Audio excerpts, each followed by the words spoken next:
বন্ধুরা, আবার আমি নিয়ে চলে এসেছি নতুন একটা সুস্বাদু খেতে একটা রেসিপি নিয়ে। দেখুন, রেসিপিটির জন্যে আমি এরকম কড়াইতে দুধ নিয়ে নিয়েছি। তো লিকুইড দুধ নিয়েছি, দুধটাকে গরম করে নেব। দুধটা হালকা গরম হয়ে গেছে, এবার দুধটায় আমি গুঁড়ো দুধ অ্যাড করব।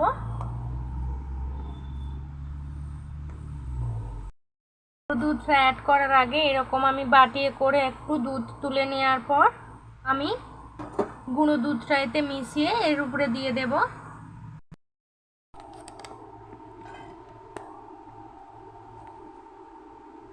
নাহলে ডলা পাকিয়ে যাবে গরম জিনিসের ওপর দিলে।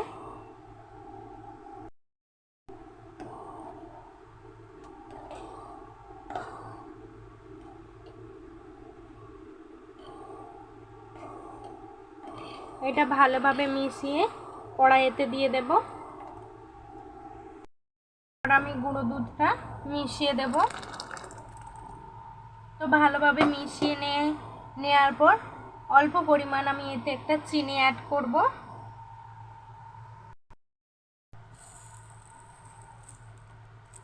পরিমাণ মতন চিনিটা অ্যাড করার পর এটাকে ভালোভাবে মিশিয়ে নিচ্ছি।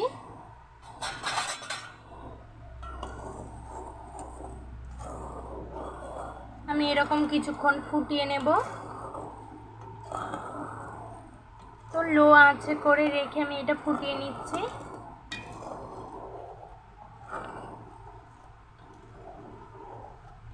এখানে আমি দুধটা নিয়েছি 500 ml। আপনারা বেশিও নিতে পারেন।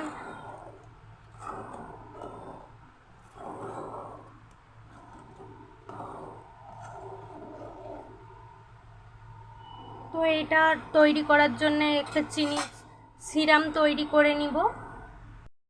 সিরামটা তৈরি করার জন্য আমি কড়াইটা একটু তাতিয়ে নিয়েছি। এবার পরিমাণ মতন আমি চিনিটা দিয়ে দেব।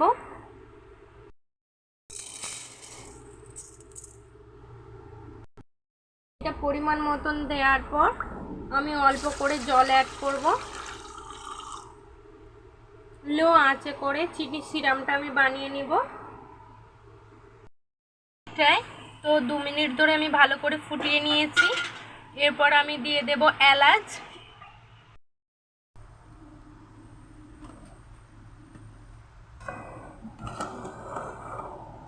তো চিনির সিরামটা তৈরি হতে হতে আমি এই এলাচ দিয়ে দিয়েছি। এলাচ গুঁড়ো থাকলেও দিয়ে দিতে পারবেন। কিছুটা পরিমাণ আমি টক দই ফাটিয়ে রেখেছি, টক দইটা এই দুধের মিশ্রণে আমি দিয়ে দেব।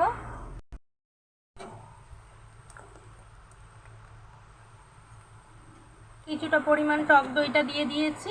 তো ভালো করে আমি এটাকে মিশিয়ে নেব।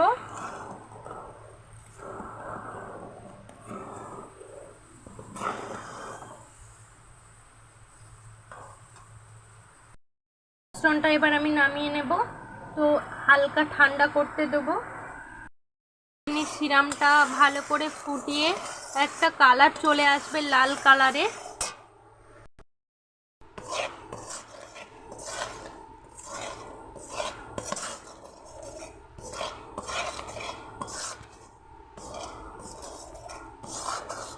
কালারটা আসা পর্যন্ত আমি ওয়েট করব। তো ভালোভাবে নাড়িয়ে চাড়িয়ে নেব। তো কালারটা আসা পর্যন্ত এরকম নাড়িয়ে নেব।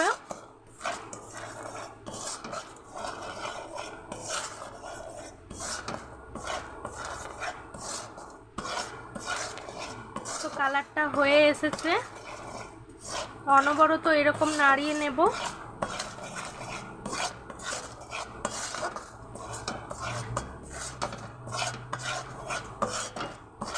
আমার চিনির সিরামটা হয়ে গেছে। এবার দুধের মিশ্রণটা অল্প অল্প করে আমি এতে ঢেলে দেব।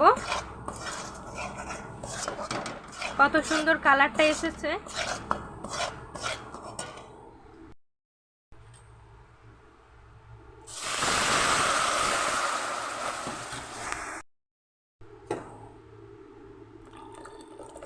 তো অল্প অল্প করে মিশিয়ে নিচ্ছি। কালারটা খুবই সুন্দর এসেছে।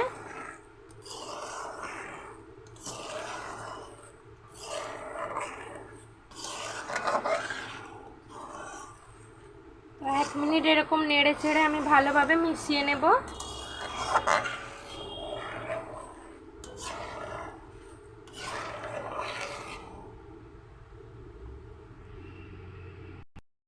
তো 1 মিনিট ধরে আমি ভালোভাবে ফুটিয়ে নিয়ে এটা একটা বড় পাত্রে নামিয়ে দেব, নামিয়ে ঠান্ডা করে নেব। এটাকে পরিষ্কার করে আমি পরিমাণ মতন জল নিয়ে একটা স্ট্যান্ড বসিয়ে দিয়েছি। তো জলটাকে আমি গরম হতে দেব।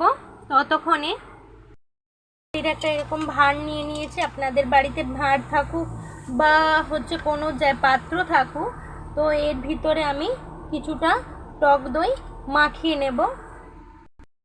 ভাঁড়টাতে আমি কিছুটা টক দই ব্রাশ করে নিয়েছি। এবার আমি সেই দুধটাকে আমি এই ভাঁড়ের ভিতরে ঢেলে দিচ্ছি।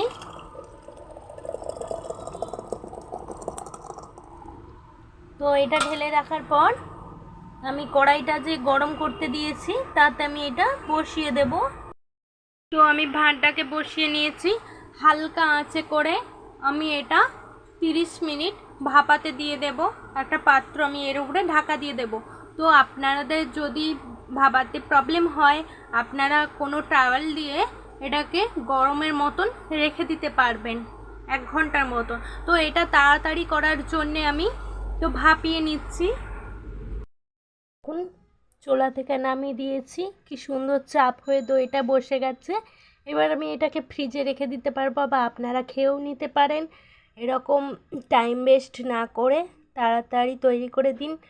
দোকানেরই মতন একবারে মিষ্টি দই। দেখুন কত সুন্দর দইটার কালারটা এসেছে। তো খুব চাপ হয়ে বসে গেছে জিনিসটা।